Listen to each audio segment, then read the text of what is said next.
Hi, hello. Welcome to another episode of Isaiah's Newsstand. It's your host, Isaiah Edwards. The date is July the 1st, 2024. Hopefully this episode finds you well, in good spirits and high hopes.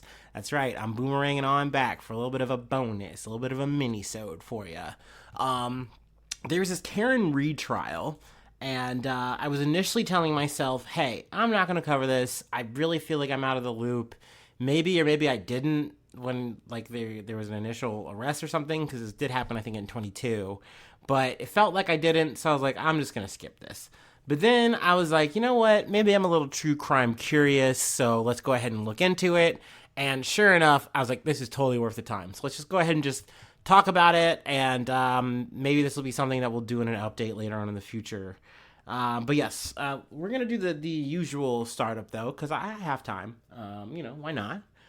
So yeah, let's go ahead and just start up, and then we'll just do this real quick. In and out.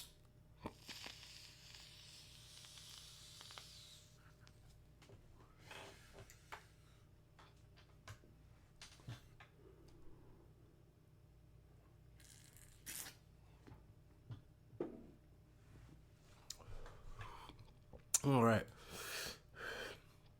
This article is from CBS News. Karen Read murder trial ends in mistrial with starkly divided hung jury. The Karen Read murder trial ended Monday after a starkly divided hung jury failed to reach a verdict, forcing Judge Beverly Canone, we're going to go with Canone, to declare a mistrial. The decision came after 27 hours of deliberations in Norfolk Superior Court in Dedham, Massachusetts. Man, okay, a little bit of back-to-back Massachusetts action there.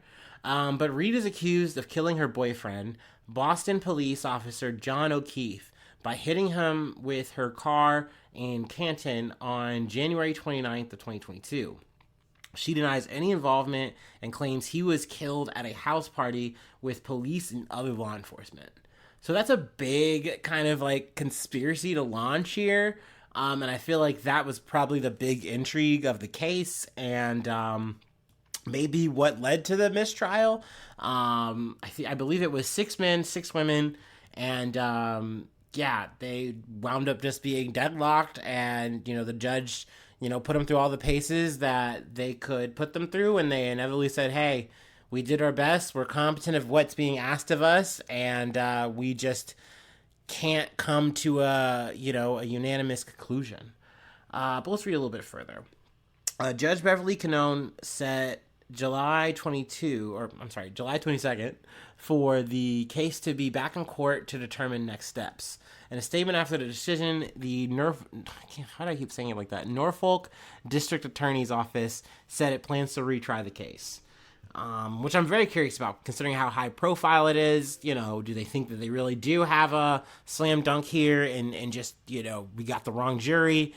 Or if they're going to actually, upon really, deliberating further, say maybe we don't try again. I don't know.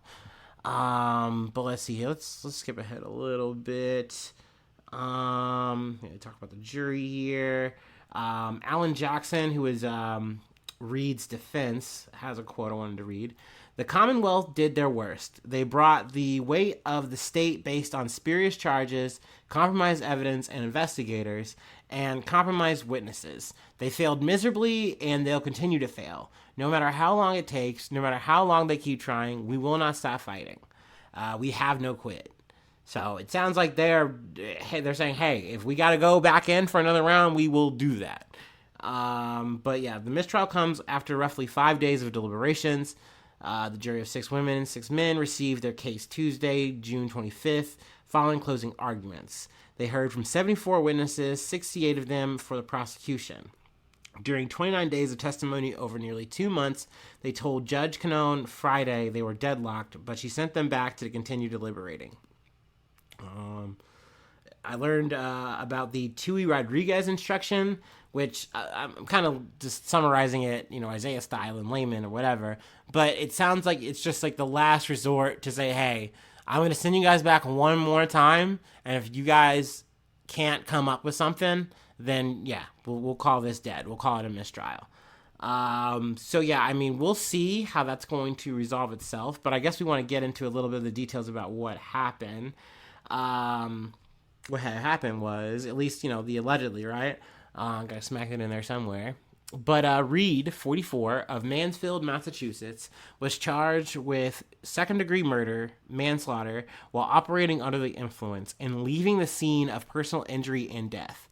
If she had been convicted of the murder charge, she faced up to life in prison with the possibility of parole.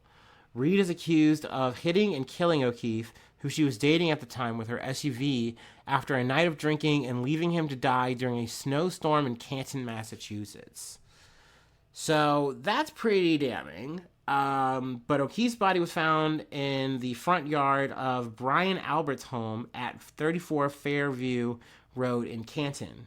Albert, a retired Boston police officer, was hosting an after party for the group that was out drinking in the hours leading up to O'Keefe's death.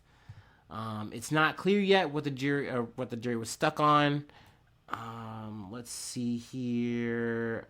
Let's talk about both sides of the arguments. Attorneys presented vastly different closing arguments on June 25th. The defense attempted to paint a picture of an elaborate conspiracy by law enforcement and witnesses in the case. Ladies and gentlemen, there was a cover-up in this case, plain and simple. Reed's attorney, Alan Jackson, told the court. Prosecutor Adam Lally urged jurors to follow the evidence in Reed's own words. I hit him, I hit him, I hit him, I hit him. Those are the words of the defendant. 4 times, Lally said. You heard testimony from 4 different witnesses who overheard and observed those statements from the defendant on January 29th, 2022. Defense attorneys argued during the trial that O'Keefe was actually killed during a fight inside Albert's home, then dragged outside and dumped on the lawn during a snowstorm. Which to me just seems very elaborate. And I think something that to me read very damning was among the witnesses called by the prosecution were first responders who testified that they had heard Reed's I hit him statements the morning of O'Keefe's body was found. Now, I will say, if you were just talking to me and I had never done this podcast before, never really looked at the shit that I do, the way I do, I would be like, well, that seems like a pretty dead ringer that she totally did it. Like, that's a source I can trust in terms of a witness, right? But after covering the Elijah McClain story as much as I have, there's no way I actually believe any first responder. No fucking way. Not really. Not truly. Not 100%. No fucking way. So I can understand as a jury that if a defense attorney is showing you potential in all of these people to potentially say, hey, maybe they didn't like O'Keefe. Maybe they had a problem with O'Keefe. Maybe just things happened, things went wrong, what have you, and they did a cover-up. It's not outside the realm of reason. I've literally covered multiple stories where police have done that. So, there's maybe a bit of Occam's razor here, but to add a bit more here to maybe potentially stir the pot, make you think or wonder, Massachusetts State Police Trooper Michael Proctor, the lead investigator in the case, was a key witness during the trial. Prosecutors called Proctor to testify about evidence he discovered throughout the investigation, but Proctor was also forced to read aloud derogatory texts he sent to friends about Reed. I think that's something that, and even like Massachusetts Governor Maura Healey said she was disgusted by Proctor's actions.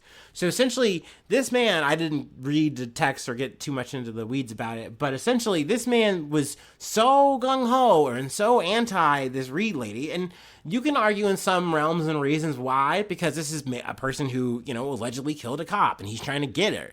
But maybe he had a beef with her. Maybe this was something that's key to making sure he doesn't go to jail. Once again, my speculation hats on here, but I can understand in a group of 12 people how you maybe get people who really are divided and say, no, I can't 100% convict Reed. Me personally, I'm not going to lie, this almost feels, and maybe I'm crazy for this, maybe I'm off base here, you can bark at me in the comments or whatever, maybe this is like a white lady OJ moment. Am I crazy for thinking that? Like, it just kind of fits that vibe to me of like, well, maybe there's just enough like bad cop atmosphere here to make me go, maybe I can say this is wrong, and maybe I can't say that this person did it. But they didn't say not guilty, because I do think that it's hard to get over the actual evidence in your face, the old Occam's razor. You know what I mean? So this seems to be like the most likely outcome, that she did run over her boyfriend and then felt very bad about it and literally told first responders, I did this shit. I feel like oftentimes you see like in like those like, what is it, the little confessional situations, that people are the most truthful in the beginning, like if you catch them right in the act or right after, you know what I mean? They're most likely to give you a confession. They're most likely to tell you what happened truly. But hey, that doesn't mean that heat of the moment things actually, you know, like, I don't know, man. But there's definitely a lot, it seems, against her. But at the end of the day, we have a mistrial. In some ways, you can say she beat the case. But we'll see. Time will tell. I know it's going to take probably months for them to get back in and know, hey, like, we're going to be doing this trial. I know that they've scheduled, like, you know, what they're going to do from here. But, yeah. Just wanted to get a toehold in there and, you know, talk my shit, do a little extra yapping for y'all. I'll spare you the extra, you know, ending stuff, and hopefully I see you soon for some more good news. I love ya. Bye-bye. Mwah.